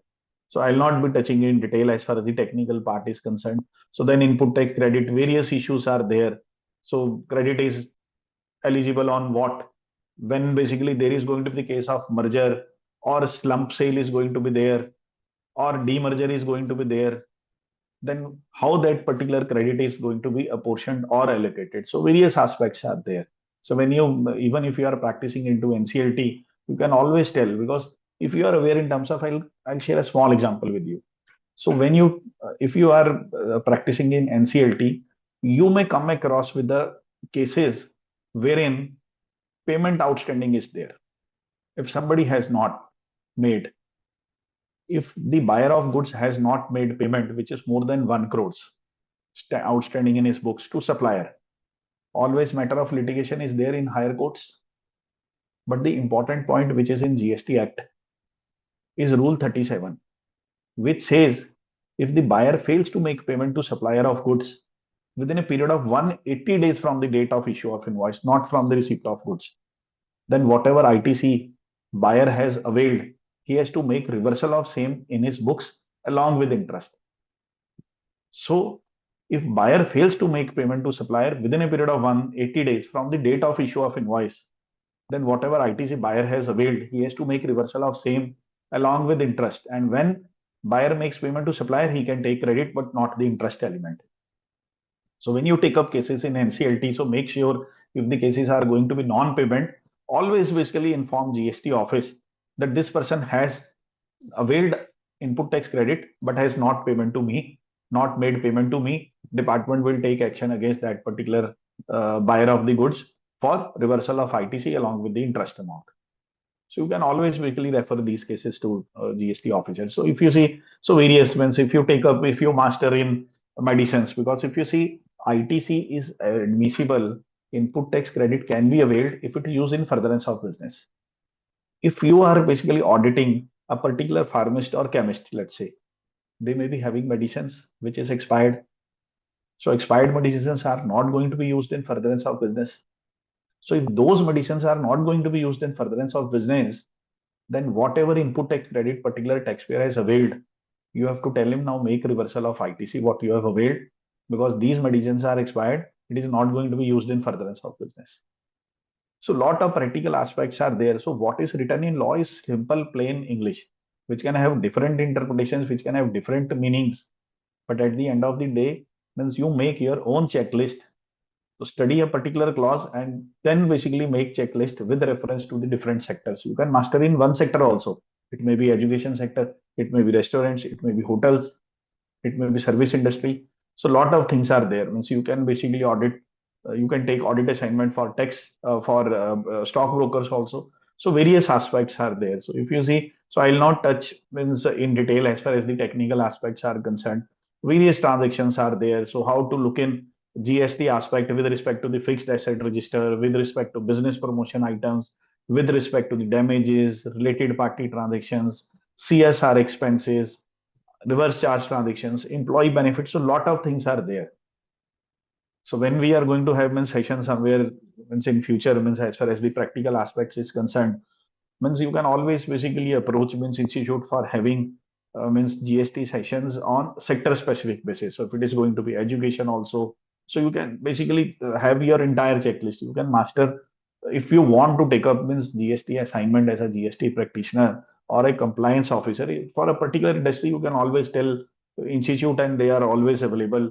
Means they can have basically, even I'll also speak to Ms. President. So we can have in sector specific also the sessions, what needs to be looked in, what is going to be checklist for you, how to make you as a, no doubt means you take GST practitioners, it is easy to take GST registration. But once you are having GST practitioner certificate, what's next? How to prepare you to basically take up means exercises for your clients. It may be litigation aspect, it may be compliance review aspect. you can basically make a request to means institute. I think they can work on it also. Various aspects are there, so returns are there, so I'll not be taking all these things. So if you see in short, various opportunities are there, so which exist for means CS professionals. So it may be GST and various the tranches are there in GST. It may be means if you see means foreign trade policies, a lot of opportunities are there, and Gauravji has rightly priced. So it does not require experience, so it does not matter if somebody come back to you and say that I am having with 30 years of experience or 25 years of experience. So GST is hardly 7 years old, and still means the field officers are also learning, and we are also learning when we interact with the professionals or laymen. And maximum learning is basically when we interact with the laymen. So thank you very much. I think इसमें so Gaurav ji भी free होंगे तो I think we can basically Gaurav ji से we can take his views also. So this is basically simple. I think Gaurav ji has taken a lot of sessions, and if you see, so Gaurav ji is rank holder in CS and CA also. I think this is basically a big gesture for him. Yes, very, very good, big gesture.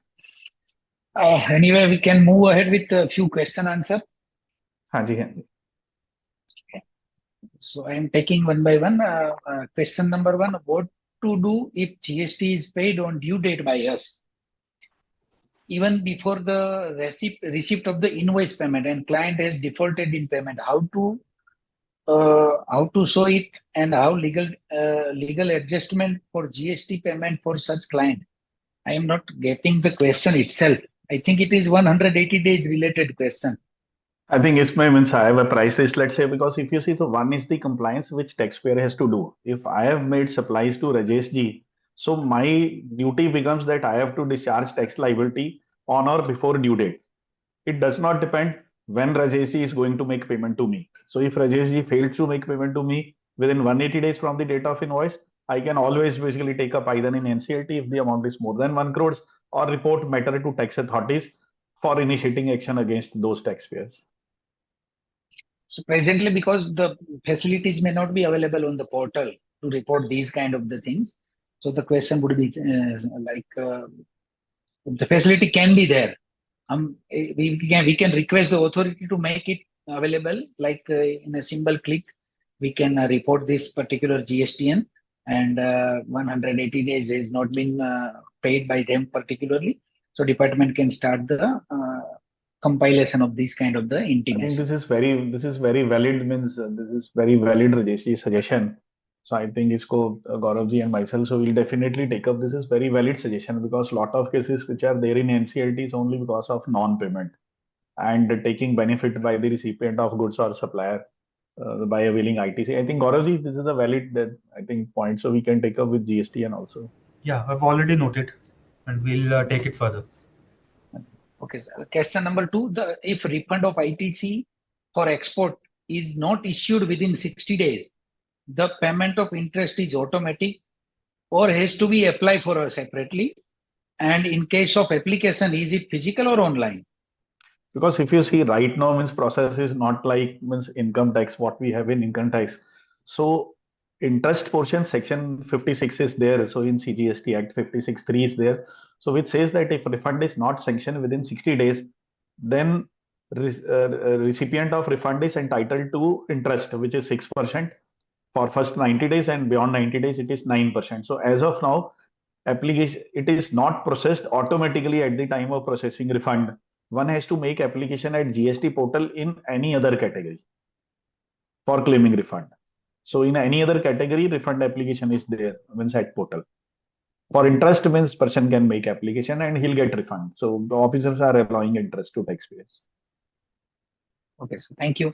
The next question is: GST under reverse charge is already been paid for import of the goods, but the payment is not made to overseas supplier within 180 days. Is the ITC of RCM is available? RCM, because if you see, it is not RCM. So in case of import of goods, it is like bill of entry, and bill of entry is not in the name of supplier. So bill of entry, if you see directly, it is in the name of the person receiving the goods. And when we say, means as far as the restriction clause is concerned, so 180 days, it is not with the overseas supplier, because here, if you see, so I am making the tax payment. So when I am getting goods cleared, so I am making the tax payment. So tax payment is not to be made by the importer, and this section is not relevant for means importers. Sir, in other way, just one question from out of this discussion. Even though the RCM credit is made available without the correlation with the payment to supplier, because once it is paid, ITC is available, right? If I am wrong, Correct. please correct me. Then correct Okay. means, so I agree with you. And moreover, if you see the when sunset clause is there, which is defined in section 16(4), so which has sunset clause for availing ITC, it is only in respect of tax invoice, and bill of entry is not tax invoice. Correct. Next question. If assessment is completed for a particular financial year, can same year be subjected to departmental audit or vice versa? Because usme two things are there. So one is scrutiny of returns. Scrutiny of returns can take place because role of officer is altogether different. So proper officer is different for scrutiny, and audit is altogether different. So different sections are there. So scrutiny is under section 61, then means audit is under section 65. So if assessment of scrutiny has been done, so that person can be subject to audit also. And if one show cause notice has been issued, which is under section 73 to 74, show cause notice can also be served upon. So Sir, if you scrutiny want and to audit tell is something, different. So scrutiny and audit is different. So isme I think Gauravji can also add something yes, into yes. this. Yes, Sanjay ji is absolutely right. Audit and scrutiny are two different processes carried out by different sets of officers, and they have their different functions. Audit is one thing which is not recurrent or annual, as scrutiny of returns is. Many units are subjected to audit once in 5 years, once in 3 years. There are only a few units which are subject to audit every year. So since these two processes are different and the mandate is different, there is no bar in subjecting a particular unit to audit, which has already been scrutinized by way of regular scrutiny by a departmental official. Thank you, sir. And next question is, any compliances for PCS if he has practiced as a GST practitioner? Any compliance for PCS if he practiced as a GST practitioner? The compliances, because if you see, so if a person is practicing as a company secretary, so whatever compliances are there for a taxpayer, means whatever tax compliances are there, which is stated in GST provisions for filing of detail of outward supplies, for filing of returns, and for means whatever compliances are there which are assigned to GST practitioner. So he has to make sure, for example, I'll take a small case. So one of the role of GST practitioner is filing detail of outward supplies. Then he has to make sure that when he is filing detail of outward supplies at GST portal, so he should report all the transactions at portal because he has been authorized by his client to do so.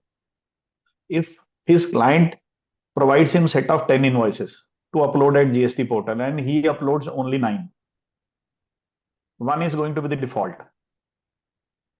But at the end of the day, taxpayer is going to be in problem because notice is going to be served to taxpayer, not to GST practitioner. But law says if GST practitioner also does some sort of a mischief, because section 132 is there, which says any beneficiary to a particular transaction is also served with a show cause notice. So then penal clauses are there, which is basically equal to 100% of the penalty amount, and 122 subclause 3 is there in GST, which can impose wins penalty, which is to the tune of 50,000. So he has to be very particular in terms of compliances. Okay, sir. I am registered as a GST practitioner in 2020, but by Nizam, the exam has not been conducted after COVID. So is my registration is valid? Yes, his registration is valid. Yes. So the 5 years the registration is there, and if exam is not there, so registration stands valid. Some questions regarding if supplier confirm that he has paid the tax on particular supply. However, after 5 to 6 years, the department stated that the tax was not paid, and without any further inquiry, specifically supplier has closed the business. How to comply with this? After Because 5-6 years, department said that it is not paid, and in due course, supplier has already paid, and now business has been closed. If a person has already paid, it's not basically whether the business has been closed or not, because law says that even a person has got his registration cancelled, then also audit is not going to be conducted at his premises. Audit can take place at officer's desk, and if any non-compliance is there, and if a business is closed, because at the time of closure of business or when a person is going to surrender his registration, he has to mention his means current address plus basically the contact details. And if liability has not been paid, but he has shown that liability has been paid, either he has to prove, he has to establish the fact that the liability has been paid, because notice will come directly at his portal, and address or contact number whatever he has given through WhatsApp or by registered post and at GST portal. If he fails to establish that the tax liability has been paid, then he has to pay tax liability at GST portal, even if his GST registration has been cancelled, because वो DRC0 form gets uploaded by officer at portal, and he can create challan and make tax payment against him. Okay, sir. Due to fault of supplier, even after making the total payment of taxes, the supplier denying ITC on non-filing of the return only is against the natural justice. What do you say, sir? Because if you see, so this is not against the natural justice, because I told in my basically presentation also that when we do compliance, so already means section means 155 is there, so which enables the recipient of goods and services to do some sort of checks. It is not basically the officer who has to do 100% verification validation of a particular vendor. तो एक बार registration लेके vendor can change his place also. And section 155 clearly says that it is basically the responsibility of recipient of goods to make sure that the vendor exists, he has supplied the goods, and section 16 subclause 2 of CGST Act conditions are there that the supplier should have filed return, supplier should have paid the tax. Either means recipient should work out strategy, which some companies have formulated as of now, that they pay tax to vendors only when they file return and pay tax. Yes, sir. Thank you. And next question is regarding mobile phones. Some says that I brought a mobile for sales team and use there for making calls to customer. Now department has disallowed the ITC on these mobiles. Any suggestion or any justification? He has to basically establish, department may or may not be aware of whether his mobile phone is going to be used for personal use or for furtherance of business. If he can establish that I have taken this mobile phone in the name of my company and business is going on, and he is making call to his customers, so he has to establish. I think ऐसा case मैंने कभी देखा नहीं, so maybe means कहीं आ गया होगा Yes, officer की तरफ से, definitely. but he has to establish, because Yes, officer wants a particular person to establish that this is used in furtherance of business. अगर business continuity में है, so then no issues are going to be there. Okay, sir. And sir, one question from my side. Which activity tantamount for compulsory registration in terms of location? My question is, when the person has to obtain a registration at a particular location. See, I am one not able place, to understand. at one place I have already registration. Right. And another place, if I have to go for registration voluntary, I am aware. But which is activities which require compulsory registration over there? Because if you see, so if you go by the definition which is there in place of business, so place of business says that you have to get registration done for place of business if the activities of business are carried out from that particular place. And place of business is either basically permanent establishment or means manpower means is there. For example, if you have means factory at Chandigarh and maybe means registered office in Delhi. So registered office is providing or rendering some sort of services to your plant also. Maybe they are into finalization of balance sheet, preparation of salary. So then they are into rendering of services to their manufacturing unit. So they have to take registration for same. So if we set up our business at such location, wherein some sort of business activity is done, some sort of service is rendered, maybe consideration you are receiving or not does not matter. So registration has to be taken for that place. So if the business activity is there, if transaction amounts to supply from that place, even if consideration is not received. So you mean to say factory is in Punjab, he has to obtain registration in Punjab state and registered office in Gujarat without any further activity. Even though he has to obtain for a separate registration. Registration in Gujarat, because Gujarat mein he is having his head office, and the head office ke name pe, if means any service provider or good supplier is raising invoice, That means they are raising invoice for services rendered to that the particular place, and that particular place is rendering services directly or indirectly to plants also. Okay.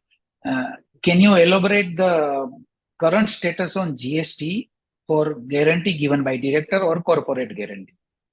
Because if you see, so as far as the guarantee which is given by means directors, so 140 circular is there, so which clearly says that if executive director is there, so which is on the roles of company. So if any person who is on the roles of company in the position of director and director on the board, not basically a director designation which is given by a company. So director as per the Companies Act. So any person who is on the roles of a company and a director of board, he is rendering services in terms of capacity, personal capacity, in terms of employee capacity. Clarification has already come in. If that director is not receiving anything from company, so then no GST. But sometimes if you see director says, no, I want to receive something because once I have given you guarantee, so my stake is also there, you pay me something. So clarification has already come in GST. If director is not receiving anything in lieu of giving personal guarantee, then no GST is there. So if he is receiving some consideration, then supply schedule, then it is basically consideration which is liable to GST. And second aspect is the corporate guarantee part. So corporate guarantee from means October 23 rule has changed. So rule 28 is there for corporate guarantee. So if corporate guarantee has been given, but if I am not receiving any consideration, so one is you are receiving consideration or not, which is the scenario which is prior to October 1, 2023. From October 1, 2023 does not matter whether you are receiving consideration or not. It is basically the minimum value, which is 1% of the corporate guarantee value on which tax is to be charged. If 1% is less than the actual consideration. If someone is not receiving any consideration for giving corporate guarantee, it is 1%. And if corporate guarantee is for 10 years, for example, 10 crores corporate guarantee is for 10 years, then it is going to be 10%. So 10%, 1% for 1 year, every year on 1% person has to pay tax. This is the clarification which has recently come in, and we have taken up with the GST Council and board that if I am giving corporate guarantee, which is a continuity guarantee for 10 years, so 1% value should be charged once. It should not be on a yearly basis. One as regard to the ITC on food charged as a 5% scheme holder. See, restaurant or caterer has opted for that scheme, and he is charging 5% on separately on the bill. Can we, as a consumer or as a supplying further, can take ITC of that 5% of GST? Section 17(5), if one goes through, no doubt ITC on food is into negative list, but a clause is there. If yes, I am also into the food business, I have basically outsourced my activity to you. So then means I am eligible to claim means ITC on same. So no issue. If I am into same line of business, so that is what is stated in section 17(5). If I am into same line of business, I am eligible to take ITC. Otherwise, no. Sir, my question more particularly, like we, the institute ICSI is organizing conferences, and where we are availing the services of catering and hoteliers and restaurants, right? And some of the hotels are charging 18%, for which we are taking ITC, no issue, because we are taking GST from the members also. So we are in the further supply of the GST. I mean, that is not the case because we are not into the same line, because 18% is charged to. But sir, the clause is there now. If we are not in the same line, we are using that services as an input to supply further taxable services. Because if you see, so the credit is eligible only to, because clause is there, bar is there. So food credit, company can take food credit only if they have factory. Until and unless it is obligatory under the law, because factory, if you see, canteen is there, which is under the Factories Act. So it becomes obligatory for a company if is having workman which is more than 250 based in that factory to have canteen in their factory premises. But if you see, when you are sourcing food, when institute is sourcing food, it is altogether different SAC code. And when institute is rendering services to members, it is going to be the separate SAC code. So service becomes different. It is not into same line. So ours is running seminars or conferences, And in back chain, it is only basically food services. So it is Okay. not the same line. So same line is like painting to painting. So which I have basically further outsourced. If I Yeah, am but the also word into is not catering, only same line, sir. Sir, word is not. Because sorry, matlab, I may be wrong, but there is two words in the same line or using of that services in the furtherance of the taxable service. but 17.5, if you go through the food and beverages, 17.5C is there, which is under sir मैं negative list. उसी में देख रहा हूँ, उसी में बोल रहा हूँ. ठीक उसी है, में anyway. हाँ नीचे देखिए फूड बेवरेजेस के नीचे लिखा हुआ है until unless it is obligatory under the law. Okay. उसके नीचे लिखा स्पेसिफिकली है until unless it is obligatory under the law. Now next question, sir. If a hotel purchased a minibus for carrying the persons from stand railway station, is eligible for ITC or not? Can you come back again? Hotel is purchasing what? Hotel has purchased a bus for carrying the person from station to place of the business. देखिए for transportation of this is basically one area which is not clear as of now, which is in dispute because section 17.5 says ITC is admissible in case of vehicle which is having capacity more than 13 seaters if it is used for transportation of passengers. If it is used for transportation of employees, then also it is eligible. But because here, if you see, so issue which is in dispute as of now, this is basically an interpretational issue. It is not restricted to bus, it is restricted to cars also. Because if you see 5 stars have car also. So this is one of the area wherein if you see, I think interpretational dispute is there. So I cannot give basically clear verdict on this whether the credit is admissible or not. I think we can take basically views of Kumar Gaurav Dhawanji also. So this is one of the area wherein means यही prove करना होता है कि whether this is into my business or not. Because if you see, if you take a case of Lalit, so if you book means car separately, so they'll charge GST on same. So 3,000 is the car cost and 18% means straight away cost is there. So which is not part of hotel room cost. So I think this is basically one area of dispute as of now. So Gauravji means if you want to share something on this means. Yes, this is one of the areas which is under dispute, and there are various outcomes of this depending upon how best assessee or his consultant is able to convince the assessing officer.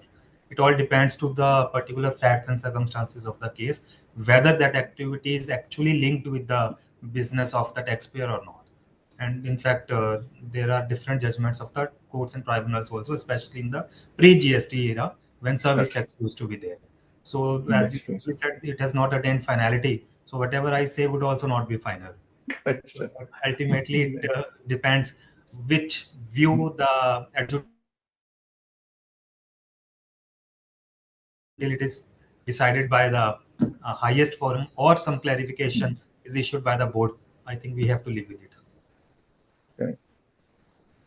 Okay, sir. Any concluding remarks, because the most of the questions has already been taken up, and any concluding remarks from both the speakers, then we can conclude the officially this program. I have already covered in my session. I think we can have from Ms. Gauravji because I think he has given means ample opportunities to means Institute of Company Secretaries also that anybody can travel down to his office or means approach him if you want to give basically some sort of a training means either in GST or any topic which is connected with GST, but with regards to the Companies Act, maybe directors or anything.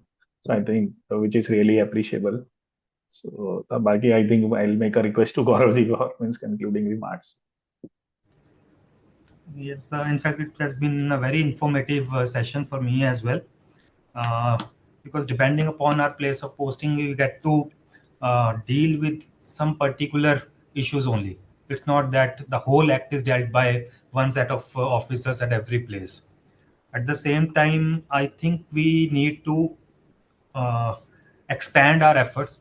This thing for the institute, maybe the regional councils, so that the professionals at Mofussil towns, smaller cities, they also get to know the opportunities which are available for them.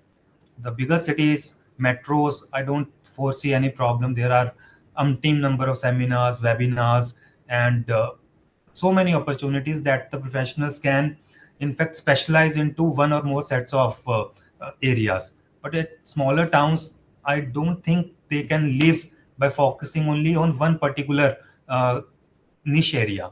There they have to be jack of all trades and maybe master of a few. So I think these sorts of seminars are steps in the right direction. Webinars are steps in the right direction, wherein the professionals who are based out of smaller towns and cities, they also get to know about the opportunities available. They also get to learn from the experiences of professionals like Malhotra ji, Rajesh ji, and other members who are regularly dealing with these webinars.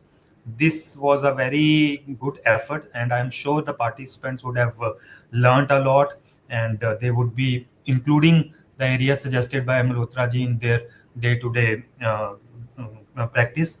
And I wish the council and the institute further success in their efforts. And I'm, as I already said, Malhotra ji also conveyed that I'm always available, whether through webinars, seminars, physical seminars, not only at Jalandhar, at other places of the country as well. And my thanks to the institute, the council, and Malhotra ji for this very enlightening session. Thank you. Thank you to both the speakers and giving their time and valuable insight to our members. Thank you, and thank you team running the show, ICSI team, the entire council, and also thank you to delegates. Without their presence on the online mode, we could not be happy to deliver the session, right? And definitely, sir, we will be in touch with you for further sessions, further meaningful sessions in detailed technical session topic wise and in general with sir. We will call you again whenever it is required, sir. Thank you. Thank you, sir. Thank you very much. Thank you, Gaurav. Thank you, Rajesh.